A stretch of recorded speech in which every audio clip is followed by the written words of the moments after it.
All right, Bimang, today is Friday. It is January 6th. Welcome to the Dog Walk presented by Barstool Sports. I am joined in studio by 15th Ward Alderman Raymond Lopez. Raymond, welcome to the show. Andy, thank you. All right, so for people listening, I haven't done a Friday episode in a while. This is going to be a bonus episode.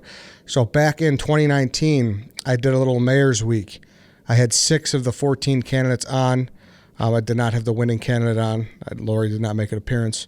So I'm going to do a little bit of that, all right? So these next 8 or so weeks coming up, I'm going to try to have someone who's running or someone who's close involved in Chicago politics on the show. We're going to talk about the race, talk about other races, just talk about local Chicago on the show. And we're starting with Ray here. So first and foremost, Ray, you were running, and then when did you drop out? A couple weeks ago, right? I dropped out the second week in November. Mm-hmm. I think there were about 12 different candidates in the race at that time. And if the goal is to get rid of the incumbent, you have to make sure that she doesn't have a path forward. And whenever you have that many candidates in a race, it only works to serve the incumbent. So Okay. I dropped back into the aldermanic race at the last minute, which was a Herculean lift to get on the ballot in 6 days. Yeah. But we did it. And now we're just focusing on my race and ensuring that we get Lori Lightfoot out of office. So that's your main focus, is you really don't want to see her back. No, she's been god-awful for the city of Chicago in every neighborhood, in every way. And she will try to hide behind, George Floyd, COVID, and anything else she can come up with to give her cover. But the fact of the matter remains that while those things were monumental occurrences in our society, her response were complete failures, and she needs to be held accountable for that. Mm-hmm. Where do you think? So you brought up all those things, and her responses need to be held accountable for. What do you think was her biggest misstep? I think her biggest misstep right out the gate was dismissing the city council as being enemies of the people. Mm-hmm. You have 50 people who are elected by the same people that elected her, that are there to do the people's business. And when she basically said that everyone in that room is in there for the wrong reasons, that they all got their hands in the cookie jar, that they're all criminals and thieves and corrupt, and that she was going to do it on her own, that left her on her own. She had to walk the plank on herself, so she didn't have a bench to lean back on to help guide her or to help bear some of the brunt of the mistakes she was making. She put herself out there all alone. She didn't use the institutional knowledge, even from friendly people, to help guide her and give her sound advice, and it's bitten her in the ass ever since. Did you have a relationship with her before she was mayor? No. We didn't know each other. The only time that I actually talked to her before she was mayor, when she was still police board president, and I know she was not too happy with me because I told her that she didn't use her position to create policy. She felt her role was to just be the adjudicator of police decisions, even though the law says that they can handle discipline and come up with policy.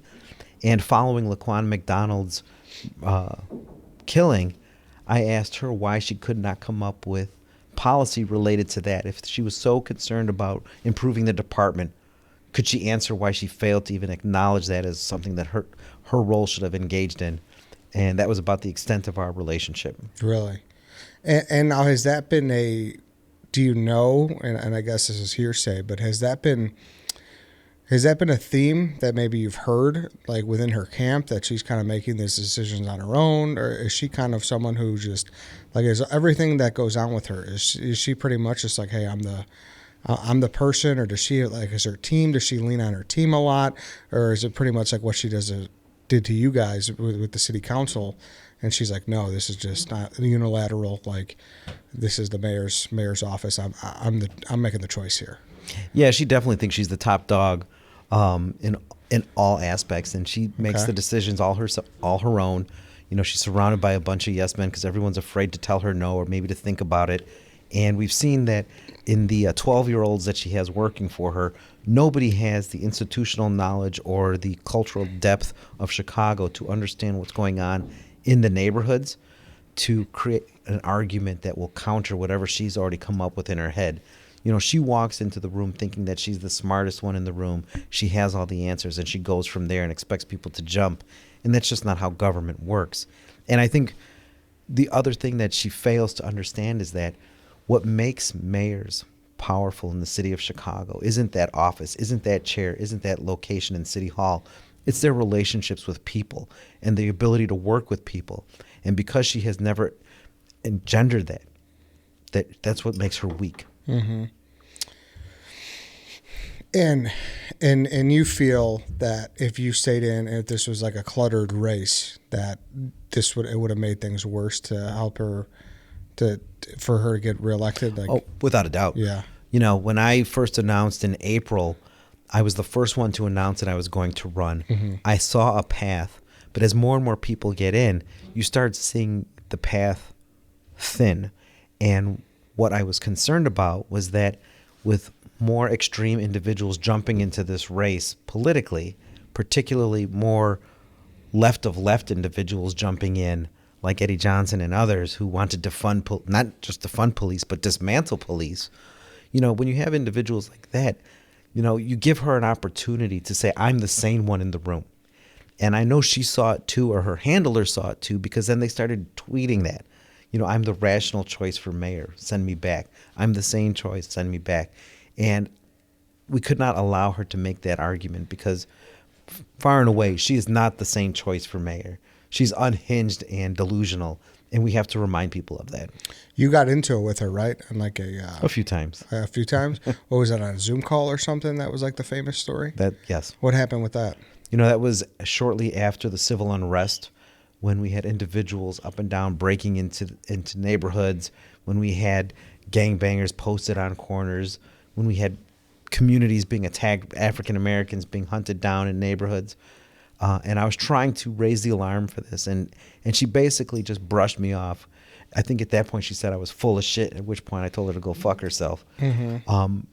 But that was a real raw moment because I knew what was going on in the streets. I saw it live and in person. And to be dismissed because it didn't fit the narrative that she was trying to promote, that everything was okay, that this was just peaceful protest that had gone a little off course, was just not something that I was going to sit and accept. And ever since then, do you think that's when it got kind of bad, when you started like kind of pushing, kind of poking the bear, so to speak? Or do you think like, did you guys go wrong before that? Or no, I think she had it in her head that she just did not like me or trust me for whatever reason. Okay. I know that she says that I'm Ed Burke's water boy or whatever she called me. I don't know. Because I think she has a hard time wondering how someone with no college certificate on the wall, without a law degree, can upend her at every single turn when she's the great federal prosecutor and distinguished lawyer. I think she has a hard time fathoming the fact that I know my business every bit as much as she knows hers as a lawyer. And she tries to come up with excuses as to why I'm able to do what I do, which is to hold her accountable, to use the legislative branch of government in Chicago to take her to task at every turn. When she first got elected, she and I actually sat down for an hour, and I told her that I have no problem supporting anything she does if it helps my neighborhood. The problem is everything she does is bad for the community, is bad for the city of Chicago, and that's why I have a 29% record voting in favor of her. Because, everything she does? Well, 71%. 71%. Okay. What's Ed Burke's water boy? Where does that come from? Because we're neighbors, because we work together. Mm-hmm. So she just assumes that he apparently slips me notes during class and tells me what the answers are. Okay, because you guys had a relationship before this or something? We work together on the southwest side. Yeah. My ward and his are right next to each other. Oh, okay. But Ed and I, when I first got elected, he had a candidate against me. I wasn't his choice to be alderman in the 15th ward. But as you win and you start working with people, you develop relationships. And to be honest, I don't know if I'd want to be an alderman who doesn't work with my neighbors. Yeah. Especially with how gerrymandered these wards are. You better start learning to work with your neighbors. Yeah. Out of all the aldermen, like how many would you say are kind of in the right place? Like have the heart, their heart is in the right place for the city? I would hope that all 50 have their heart in the right place. Mm-hmm. But I genuinely believe that, there's a good third that are just sheerly agenda driven. All the junior congressman wannabes that are in there trying to make a name for themselves, trying to posture and postulate themselves in a way that positions them for something else other than being aldermen. If you're an alderman, your goal is to focus on garbage cans, potholes, street lights, the basics of city life. Yeah. There's a good third of the members of the city council who talk about everything else but that because they think they're above that. And that's wrong, because it's a disservice to your community who pays you well to focus on those quality of life issues that are the bread and butter of what you do. There are other aldermen who I think are just there, who are just going through the motions. But I think by and large, you've got a third that are there for the right reason, a third that are there just floating like jellyfish, and another third that are there on a mission to do their narrative to get where they want to be, which is not in that room. Mm-hmm. So you've pretty much obviously stated you're for pretty much anyone but Lori, or is there other candidates that you pretty much know this person's not good either, or where do you stand as far as that goes? Some of the other candidates. Well, yesterday I endorsed Willie Wilson. I saw that. You could have waited for this show. I was tempted. Nice. Well, you're only the third interview after, I think so. I appreciate that. No. So I endorsed Willie Wilson. So I am obviously biased in that regard. Yeah. But I believe Willie is the man that can win. He has a history of winning wards in the city of Chicago. He has a brand. He has a base that he brings with. And as you saw when we were in the Northwest side, he's making an effort to try to expand beyond his bases, what you need a politician to do if you want them to get ahead. I think there are other politicians. Of the other candidates, I think Paul Vallis is well-intentioned, but I don't know if he's able to expand his base into the African-American and Latino community in a way that's going to propel him forward. I also know that we're going to see a lot of anger and animosity come out of the Chicago Teachers Union and their allies towards him. So wherever he's at right now, their goal is going to be to drag him down under, as it will be for Lori Lightfoot, to drag anyone down who's got higher polling numbers than her. Her numbers are stagnant. There's no room for her to grow. There's nowhere for her to go. All she can do is drag people down, because as her opponents start reminding them who she is, her numbers are going to sink like a rock in a pond as well. I think what we have to watch is for Chuy Garcia and Brandon Johnson as well.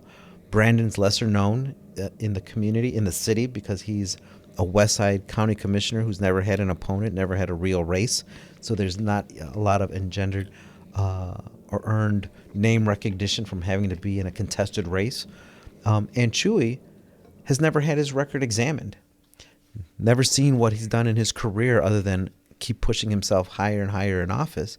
But what does he really produce? And I think you're seeing some shots being taken at him now, not just because of Bitcoin Kid, but because of what the mayor's going to put forward and other people are going to put forward.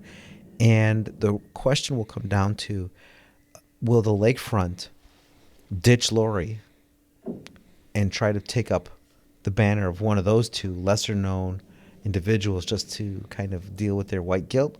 Or are they going to actually focus on a candidate who's going to take their safety and make that their number one priority, as they're seeing the carjackings and the shootings come into their neighborhoods, as they're being forced by private security to keep them and their family safe just as they go to a grocery store?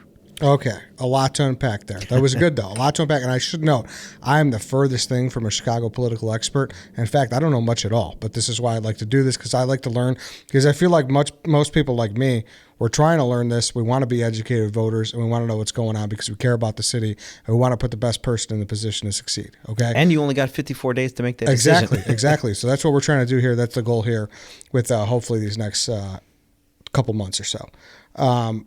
Teachers Union against Paul Vallis. Go into that a little bit. Paul Vallis has a relationship with the Teachers Union going back to his days as head of the Chicago Public Schools. And he's been on the show a couple times. He's also somebody who they blame for a lot of the eventual closings of the schools throughout the city of Chicago, a lot of the policies he put in place, whether it was turnaround or things of that nature. They have a lot of built-up animosity toward him. So they're going to do a lot, I'm sure, to try to remind their members that they're not happy with him, his style, or his leadership abilities. There's also a lot of Chicago workers, city workers, retired in particular, who aren't happy with him because of changes he made to their pensions back when he was budget director. So there's going to be a lot of baggage that gets brought up. And that's what happens whenever you have individuals who've been in government for 30 years or so. At some point you have to look, everything that's behind you gets brought back to the front again. Yeah. And that's true for anybody. He ran against he ran for governor, right? He ran for governor. I believe he ran for mayor. He's been in a way few back races. in the day. Yeah. He's been in a few races. So valid or not, though, the teachers union against him, is that, in your mind, is that like a valid It's going to be, you have, when in his role, he had to make decisions. Correct. And in any role, when you're in the leader, you're not going to make everyone happy. Exactly. The question is he going to have the resources to frame himself before they do? Yep. And is he going to be able to get a message out that goes beyond the base that he's trying to garner, which is the more conservative Southwest, Northwest side folks? Is he able to expand into communities like the African American community, where the CTU is going to say all the problems of your schools fall at his feet from 30 years ago and have just been growing exponentially ever since? He has to come up with a plan on how to answer that. And he has to do it quick because, like you said, everyone's trying to get educated. And generally speaking, whoever gets the first flyer, the first commercial painting your opponent, dude, that's what it's going to stick. It's such a fucked up world. I mean, but like that's the game, right? It's first impressions. I know it's such like a narrative driven world, but it's like it should be more about what it's really. Well, at the end of the day, elections are about choices and are about moving forward. Yeah. But, I've said from the moment I dropped out of this race, this is going to be a race to the bottom in a lot of ways, because so many people are known quantities. Lori's a known quantity with no wiggle room. Paul's a known quality with limited wiggle room. Same with Dr. Wilson. He's a known quantity. Chewy's a known quantity. So they have very little room to grow from. So the only thing they could do left is to try to destroy their opponents in a negative way. And generally, two things happen with that. One, you kind of bring everyone down. And two, you start turning off the voters. And they don't want to participate because what they're not hearing is what you're actually going to do moving forward. They're not going to hear what you're going to do to reduce crime, reduce taxes, improve service, or make generally life better in the city of Chicago. Yeah. No one will talk about that in about a month, because it's just going to be like watching 10 cats drown in a barrel, trying to claw on top of each other to get out. You're absolutely right about that. All right. So then when you brought up Chewy Garcia, you brought up the Bitcoin kid. What does that mean? Well, Chewy serves on the Financial Services Committee in the House of Representatives. As a member of Congress, he's responsible as part of that committee for regulating cryptocurrency and all of the rest. And he received a very hefty $200,000 in-kind contribution to support his reelection when he was running without an opponent in his last primary from that Friedman Banks guy who they just brought back. Oh, FTX? Oh, yeah. They just brought him back from the Bahamas. Yes, I saw that. So he's going to have a free college education here in the United States, courtesy of the federal government, for his scam. But he was a contributor to Chewy Garcia. Oh, really? Both personally, directly, as well as indirectly, in trying to bolster his name in his new congressional district just in advance of his mayoral run. So everyone's going to want to know what conversations you had with him. Why are you playing footsie with people you're supposed to be regulating? And what are you going to do to restore the faith that you are the reformer you claim to be when you hang out with him, when you've been hanging out with former, now indicted Speaker Michael Madigan on the Southwest side? Where are all these ties with all these indicted individuals taking you when you're trying to say you're a breath of fresh air and change from, politics as usual? Because it sure sounds like a lot of the same old bullshit that we're used to. Wow. I did not know that he had ties to Bankman-Fried. And then you brought up Brian Johnson. He's probably the one. Brendan Johnson. He was probably the one I'm most unfamiliar with, I would say, because it seems like is there like a top five in your mind? Is that where you're kind of going at there with Lori, Willie, Paul, Brendan, and Chewy? Yes. Okay. I'd say they're probably in the top five, and I know I'm going to get a phone call from my colleagues, Alderman Sawyer, who's in the race, Alderman King's in the race. Mm-hmm. I think Jamal Green's still in the race. Maybe one other. But I think those are the ones who right now, they all have about the $1 million range in terms of funding. They're getting ads out. And Brendan Johnson is a Cook County commissioner, on the west side. I believe his district stretches from the Oak Park to downtown, basically. But he was, he didn't have a contested race for re-election. I believe he's an officer in the Chicago Teachers Union, got a commitment from the American Federation of Teachers for $1 million in this race. But he has one of the lowest name recognition among all of them, which is good and bad, because that means he can build his own identity, or he's going to be labeled for something else by everyone else because nobody knows who he is. But that means he's going to have to spend a lot more money educating voters and showing them who he is, what he's done, and what he intends to do moving forward. And in a city where crime is the number one issue, he's the candidate saying we need to defund the police and do all of these other things. So it's going to be a tougher sell throughout every neighborhood, as you're seeing just yesterday, carjackers slamming into the elevated train pylon downtown and killing themselves while trying to carjack somebody. Yeah, that's not good. No. So, all right. So, interesting then. So that's probably the 5 you would say are maybe at the top right now. And so you're, in so many words, you tell me if I'm right or wrong, your endorsement of Willie is because you think he has the best chance.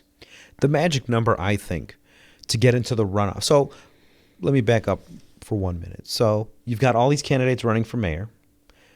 If nobody wins half of the vote plus one, there's going to be a runoff of the top 2. So odds are, with all these candidates, there's going to be a runoff because it's going to be very difficult for anybody to get half the vote right off the bat with 9 people in this race.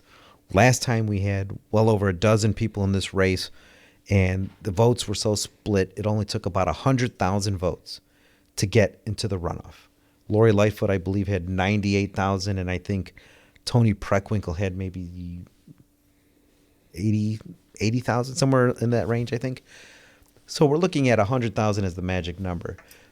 I believe that Dr. Wilson has the ability to make it into that group because, as I said, he comes in with a natural base within the black community. There are 18 black wards. If he won 60% of their vote, that would put him in a fairly close range, and he only needs to make inroads in other wards, as we've seen him do on the northwest and southwest sides, where if he were to raise his vote totals from where they were 2019, where he maybe got less than 100, if you're able to get 1,000 votes out of key wards, he'd be putting himself very easily into the top 2. Into a position to go, okay. And then we'll see who's the battle for number 2. I think that at this point, at this point in time, based on everything we're seeing, I think it's going to wind up being him and Chewy in the runoff. And I think Paul Vallis and Lori Lightfoot are going to be battling each other for third place, but that doesn't qualify them as being in the runoff. So if you were a betting man, you would if I were putting it on the table right now, yes, you would say it's going to come down to Willie and Chewy in a runoff. Yep. And really, so you don't think she would actually even make a runoff? No. Really? No. Interesting. I think that, she's known, but there's nowhere for her to go. And she doesn't have the wherewithal or the finances to change people's opinion. Think about this. 4 years ago, Rahm Emanuel's approval rating was about 40%. And he had $10 million, and he called it quits. She's at about 22% with only about $1.8 million in the bank. She's not going to change anyone's opinion to go from negative to neutral, least of all, neutral to positive. Yeah. That ship has sailed a long time ago. So, I and a few others are actually genuinely surprised she even stayed in this race. But I think her ego got the better of her. So she's going to continue barreling forward, but she's not going to make it. See, me as just someone who obviously just lives here and doesn't really follow and see how people just constantly get reelected. And you're like, wait, how did, I just assumed that that's what's going to happen. But I don't know. And I don't know enough to know the ins and outs of everything. Like you're saying, this money in the bank, that money in the bank, these polling numbers, that polling number. So this is, and I've never talked to her. The only people I've had Willie on the show and I've had Paul on the show. But you need a booster seat if you put her in here. I'll tell you that. I reached out to her. I reached out to her to come on. So I don't know. We'll see. So I don't know. We'll see. But that's interesting that you don't even think she'd make the runoff. No, I don't think she will. Really? Wow. And so you're pretty. Let me say, the fact that she has several African American opponents speaks volumes about the fact that the black community has completely rejected her as mayor of Chicago. And she's the first black female mayor of the city. She had several people from the black community stand up and say, we could do better. We need different. You never saw that. Generally speaking, the black community rallies behind its leaders. Not this time, because they know that she has failed them. And I think that is something that is catastrophic in terms of her having a base to fall back on. Because her base in 2019 was the lakefront, Lincoln Park, Uptown, North Hall. This whole area was her base. Mm-hmm. And there's no guarantee that she will have them this time around either. Especially when you had people like Tom Tunney saying he was going to consider running against her. That speaks to the fact that the base that she adopted abandoned her, and the base she was trying to fall back on rejected her. So who still has her back?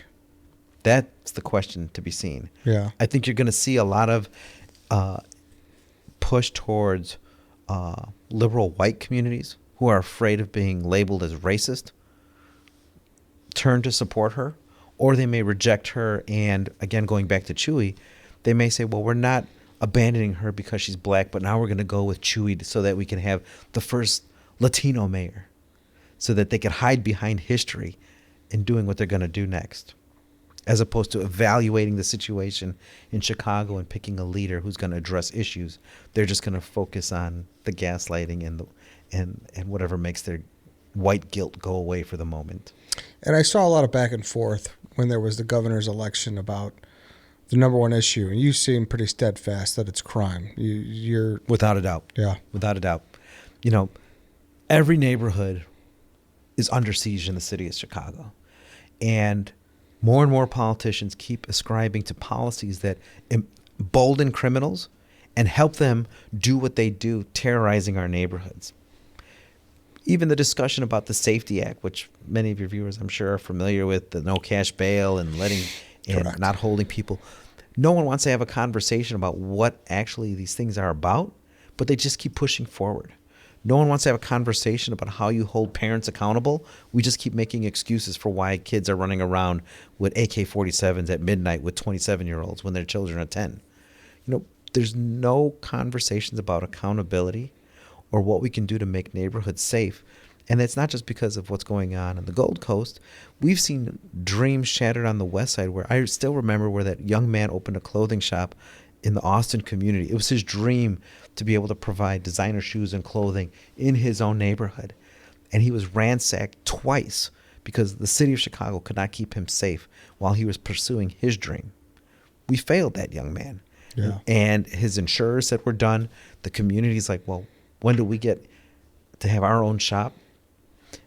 Well, because we didn't hold criminals accountable, and because they know that we've allowed the threshold to get so high before we'll charge you with a felony, that you can do that to people, even in your own neighborhood, without any kind of consequence. So that remains the number one issue. If we can show and put an end to the perception that this city is out of control, then all of the other issues that we like to talk about, the social investment, the public investment, the private investment, the lifting up of communities, that can take place and be rooted for the future. But if it's going to be expired because of violence, you might as well just throw the money in the dumpster and set it on fire. Yeah, and that's one thing I'm trying to let you do all the talking here. Obviously, because like I said, I'm not as informed as you, and I'm trying to get informed. And I don't think it's good when people talk out of their ass and they're not informed. And I think that's a big problem with people and politicians. Yes, yeah, exactly. And I don't like to do that. So that's why, maybe towards the end, after I hear all the people, I'll maybe make an opinion on who I think should win or whatever. But I'm just hearing you out for now. But as far as like a resident, I will say I agree. The number one thing is crime in my eyes, for sure. For sure. I'll stand with you on that. And I think if you don't have a mayoral candidate talking about crime, and in particular talking about the victims, because we have to look at the other side of the equation too. What about the victims?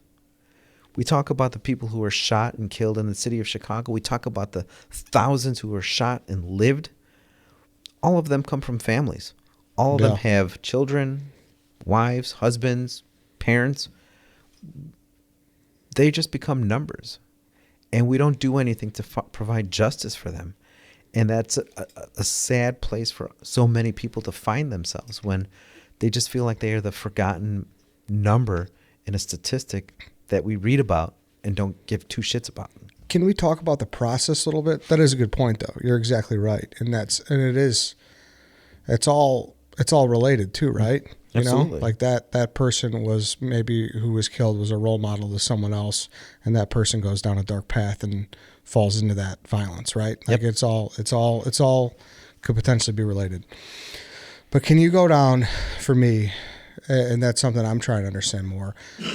Does the mayor have that power? What is the power here about prosecutors, though? Because that's what I really don't understand, because she has kind of pushed back on Kim Foxx's office a little bit, right?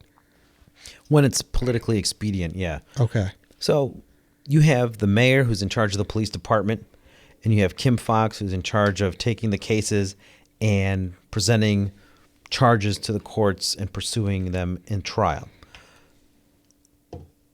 The mayor endorsed Kim Foxx, who's our state's attorney, for re-election. The greatest state's attorney Cook County has ever seen, if I think the quote was said by the mayor. I don't know what she was drinking, but I'm sure it wasn't coffee that day. But it's two different branches of government, but politically they're connected. I mean, and let's not kid ourselves. This is Cook County. Everything's connected to the politics of everything. But what we've seen is the mayor choosing when she wants to hold her appointed candidate accountable for what she's doing or not doing. And what we've seen is this mayor refusing to stand on her bully pulpit when you have children being shot and demanding not only the prosecutor prosecute criminals once they're arrested, but standing up and looking dead into the camera and telling the community, step up. Don't hide these assholes in your basement, in your attic, in some bedroom. Let us know who they are so the cops can come and arrest them so we can get their asses off the street and hold them accountable. You don't see that. Think back 20 years ago in this city. If a 5-year-old were shot on a playground, Mayor Daley would be banging his fist on a podium, yelling to the point where spittle would be all over the place because he would be so fucking pissed off that a child was killed in the city of Chicago. Yeah. Now what do you get? Silence. We had a 9-year-old killed New Year's Day. We had our first mass shooting hours before. Not a fucking peep out of this mayor. And that has been something that has been her hallmark this entire time. Because you think she's trying to downplay it? Is that what's happening, or you think it's like I think it comes down to the fact that she's a prosecutor. She's a lawyer. And no offense to your lawyers out there that watch Barstool and are going to see this and be lighting you up, saying, "How dare he talk about us?" But look, a prosecutor is used to giving a summation, right? After they make their case, they tell you, the jury, the facts that they presented, the argument that they're making based on what they want you to believe, and you're supposed to make a decision from there. She thinks she's prosecuting her way and making oral arguments to stay in office to the voters, which are the jury in her case. But that's not how this works, because voters, residents, people, they don't just hear what she says and say, "Oh, well, that makes sense. That's all there is to this case." Her saying that crime is down is like her oral argument, and you're expected to believe it because she said it. But you know crime's not down because if your neighbors are getting carjacked, if you hear gunshots in your neighborhood, if you've been attacked or mugged, or you know someone who's seen drug dealing going on the corner, your eyes are not lying to you. Your ears are not deceiving you. But she's trying to make the case that none of that matters because what she's telling you is all you need to focus on. And that's not how you win elections. That may be how you win in a courtroom, but we're not in a courtroom. And this stage is wildly different right now. Yeah. because the voters get to see the whole truth as it's unfolding, and they're going to judge her accordingly. And she has not come to grasp that reality just yet. What do you view as the number 2 biggest issue? I think what we're looking at when it comes to crime is coupled with the fact that Chicago is a very expensive city for many people, for a lot of people. We are operating right now a $16 billion budget, propped up with a couple billion from Uncle Joe in the federal government. But generally speaking, taxpayers put forward about $13 billion of their own money. That's a lot of money. And the question becomes, what are you getting for that money? I don't think anyone has seen their services increase. I don't think we've seen more street cleaning, more tree trimming, less potholes, more garbage pickup. I don't think we're seeing a positive return on the amount of increases that we're asking taxpayers. And I think because of that, not only from the city service side, but also from the education side, that's driving people out of the city of Chicago. People who can leave are choosing to leave or are looking to leave because they don't feel that they're getting what they're paying for. And I think if the next mayor doesn't answer that, both on the public education side as well as the city service side, we're going to continue to see people who have money leave, dwindling the tax base and making it more expensive for people who are less likely to be able to afford being here. The same kind of decline that happened to Detroit, by the way. Yeah. And that's even more complicated because in 2 years, the Chicago public school system and the Board of Education, which is their governing body, will become an elected position, an elected school board. So the mayor, whomever that is, will not have full control over that agency and not be able to try and strike a balance between what they're doing and what the city side's doing. They'll be at odds over tax dollars. CPS and the Board of Education is a $9 billion operation. Mm-hmm. The city of Chicago is a $16 billion operation. Mm-hmm. I mean, before we even get to the parks and everyone else, that's a lot of money that comes out of your pockets. It is. And how would you, where'd you stand to 2019 if you want to get into it? Were you I think I saw you endorse Chico? Yes. Yeah. And then the runoff, were you on either side? I don't know if you want to get into that, but no, I don't mind. I actually endorsed Gary Chico in the primary. I've known his family and my family have known each other for 100 years in back of the yards. Okay.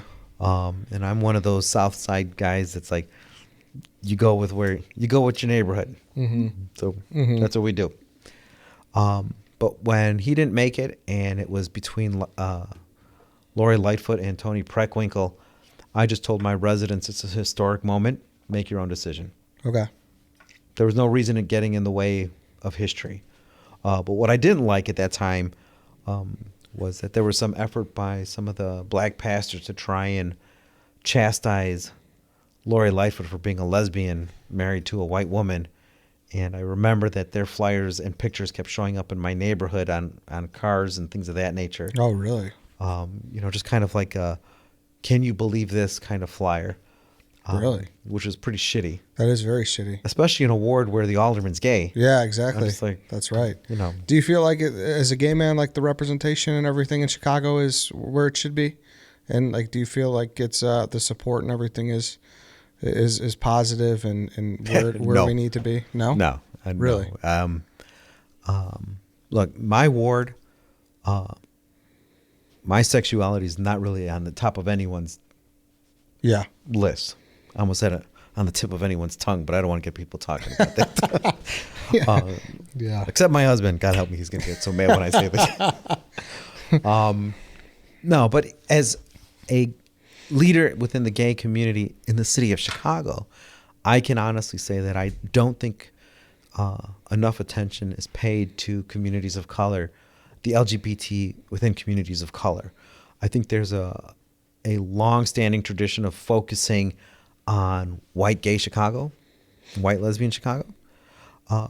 That's where dollars go. That's where efforts go. And I was quite surprised to see with a black lesbian mayor that more emphasis wasn't put on addressing some of those concerns we see, particularly in the African American community, where oftentimes our youth who are LGBTQ plus are kicked out of their homes, made to go do sex work just so they have somewhere to live or eat. And it's really unfortunate. And a lot of us who understand that had hoped that the mayor coming in as both a member of the LGBTQ plus community, but also African American community, would have some compassion for that. And that's just kind of fallen to the wayside. Yeah. Because you would think that you would think it'd be a natural synergy to say, let me help my community twice over. And it didn't happen. And we've seen those failures time and time again when you look at both the push to reduce HIV and STDs, STIs.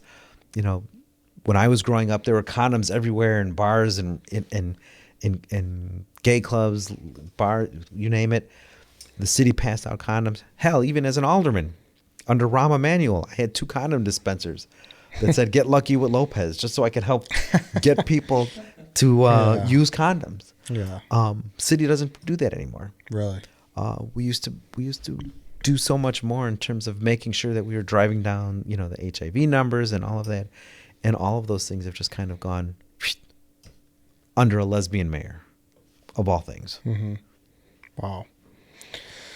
Well, we'll see. It's I'm very surprised that not as many people ran this year as opposed to 2019. It was, I know obviously, there was no incumbent again, and it was kind of a free for all, but it kind of seemed like it would be a lot different this year. But one would think, yeah. especially with her numbers and her persona being so shitty, yeah, you think everyone would have been chomping at the bit. But I will tell you, even locally with the aldermanic races, I don't think there doesn't seem to be as much buzz and excitement. And I don't know if we're just shocked, still suffering from PTSD from having to live in our basements wearing our pajamas for 9 months because of the pandemic, if everyone is just still stuck on Zoom mode. But you've seen where even in the 2022 primary in Illinois, turnout was abysmal, and it was in the middle of summer. What we're seeing, I think, is the culmination of schools not teaching what civics is and what it means to be an engaged citizen, because the only ones that come out to vote are usually 55 and up. When you look at what the 18 to 24-year-old crowd does, their participation is abhorrent. Yeah. And they're just not paying attention. They might be watching us on this podcast, but if you ask them who they voted for in any election, they probably did nobody. Yeah. And they're the ones who need to pay attention the most, because all the decisions that I make, all the decisions that a future mayor makes, they're the ones that are going to pay for it. How do you work for the city? How do you do your cloud tax when you're trying to do Netflix? Mm-hmm. Those are decisions that come from City Hall.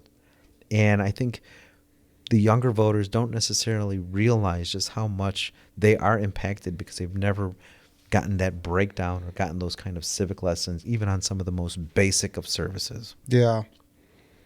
Well, I guess what would you say to someone who has the argument like, hey, it is what it is. Like, I don't think there is much to fix. Like, there's just too many people that are committing crimes, and there's not enough people to stop them. They're not going to get prosecuted. There's the debt is too high, and there's not enough funds to pay it, and it's just kind of a losing battle in general. Do you buy into that, or can this problem be fixed? You could only shit into a stuffed toilet so long before it starts overflowing out of the bowl. Yeah. And right now, we're pretty much full. Yeah. So either you learn how to flush or you grab a plunger. But one way or another, you're going to have a mess on your hands pretty soon. Yeah. And I think that that's what people need to realize, is that you cannot ignore what's going on simply because you don't have a solution.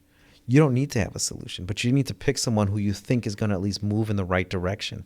And I oftentimes tell our youth that, there are a lot of problems out there that seem overwhelming. Crime being number one, obviously. But you look at it from the standpoint of, it's like painting a wall. If I give you a gallon of paint and a giant white wall, you don't just throw the gallon of paint at the wall and hope everything just magically smooths over. Yeah. Of You pick a corner and you start painting, and you go from there. Before you know it, the whole wall is painted. You have to start somewhere, and you have to start the movement going. And that's what we need to do. And that's what voters need to understand, too, that you have to find someone who could at least get the ball rolling. And hopefully your series gets people motivated to start paying attention, because all of these individuals, I think, want to get the ball rolling. The question is, what brush are they using and what color are they going to paint your wall? Mm-hmm. That's a great way to put it. And then obviously, before we kind of wrap up here, I do want to talk about your race. Is there anything you want to get out there as far as your race goes? And you're running for re-election for the 15th ward. So I'm running again for my third term. I was first elected in 2015, re-elected in 2019. I now span, for those of you familiar with the South Side, I go from Canaryville to Chicago Lawn, and reach 4 other different neighborhoods in between. Back of the Yards, Brighton Park, Gage Park, West Englewood. Canaryville, you get along with those guys out there, or what? I do. Yeah, you stop at Kelly's Pub? I do. I was just there a week ago. Yeah, Kelly's the Village. There you go. Shout out to all you guys out there. There you go. Yeah, good spot. Yeah, we'll have to do a podcast we down should, there. Yeah, we should. I've never been. I've driven by. I'd like to go. It'd be fun. Yeah. We could do a pub crawl down there. That'd be nice. Sorry, you were saying? No, that's all right. Got to support my peeps. Yeah, exactly. No, you absolutely do. No, so we've been working since the ward changed, because the remap redrew all of the wards that went into effect in June. So we've been getting to know all of our residents and helping them with a lot of their issues. This is the weird time in politics and city council, because every alderman is either trying to service their new ward or they're trying to avoid all their new constituents, which is a very interesting political strategy, because those are the same people you're going to be asking to vote for you in 55 days. Yeah. That you've been telling people, I can't help you, but I want you to vote for me. Mm-hmm. That's usually when you tell them to go scratch. Yeah. But we've been out there. I've got 2 opponents, one homegrown, one who just moved to the neighborhood. She's had 9 different addresses throughout the city. Complete polar opposite from me. But it's funny, because what I've been able to do as alderman over the last 8 years, aside from what everyone knows, is that my ward originally in the last remap was a collection of pieces of communities that nobody wanted anymore. 4 different distinct neighborhood chunks that were basically tied together by Western Avenue, the blades of grass in the boulevard, literally. Now they've added on a tail and an extension, an arm extension. But what I've been able to show is that you could represent multiple communities with multiple demographics and ethnicities without having to pit people together. And I think if you just focus on what unites people, it's more beneficial to not only your ward and your residents, but to you as an elected official. Over the years, one would assume that my first election would be the high water mark, and it's just a continual progression downward, just because after a while people get to know you, they get tired of you. Well, my vote totals have been going the opposite direction. My percentages continue to climb in the opposite direction, upwards, because I just bring people together. Politics is about addition and multiplication, and there are so many who choose the path of division and subtraction. Yeah. And we'll continue down that path, and hopefully, with as funky and screwed up as these wards are, with these gerrymandered wards, whether they look like lobsters or 2-headed snakes or God only knows what, we'll see a new breath of aldermen coming in who are willing to work across whatever the old ties used to be, because you always used to just be about skin color. Now you've got to go beyond that and start bringing in more people into your tent to get the job done. Yeah. Well, thanks for coming on, Ray. Oh, my pleasure. Yeah, I appreciate it. I appreciate just, always being so outspoken for the city and, trying to help people out and trying to get this thing back on the right track. So real Chicagoan, real. So if you do come down, one of my staff members just told me that there's a place on the south side, Jimmy's, not far from my office, which is doing this. I don't know if it's a blessing or a curse, a double cheeseburger sandwich that now has Italian beef jardiniers and nacho cheese on top. Oh, no shit. That's interesting. With nacho cheese Jardinere and a double cheese. Italian beef, That's like roast beef, and that's a big timer right there, huh? I mean that's challenging my Englewood burger, which is a double pounder with gyros and bacon. That's Either way, I'm going to be dead from a heart attack. That's a big one. Yeah, I feel you. All right. That one's on me when you come down. Sounds good. Thanks a lot. That's Ray Lopez. Anywhere people could follow you, everything like that? Follow me on Twitter, R Lopez 15th Ward. Facebook, there's an official and a political. If you ever need anything, give my office a call. Look us up. We're on 64th and Ashland. Happy to help. Awesome. Thanks again, Ray. That's it, everybody. Thank you for listening. We'll see. We'll see who wants to come on. We got a nice, interesting top 5 he carved out for us. We'll see who's willing to hop on, and other just people like Ray who can hop on and give us the lay of the land here. So thanks a lot. That was the first of this kind of series, and we'll be plugging away the rest of the way until the election. So hope everybody has a nice weekend, and we'll see everybody on Monday.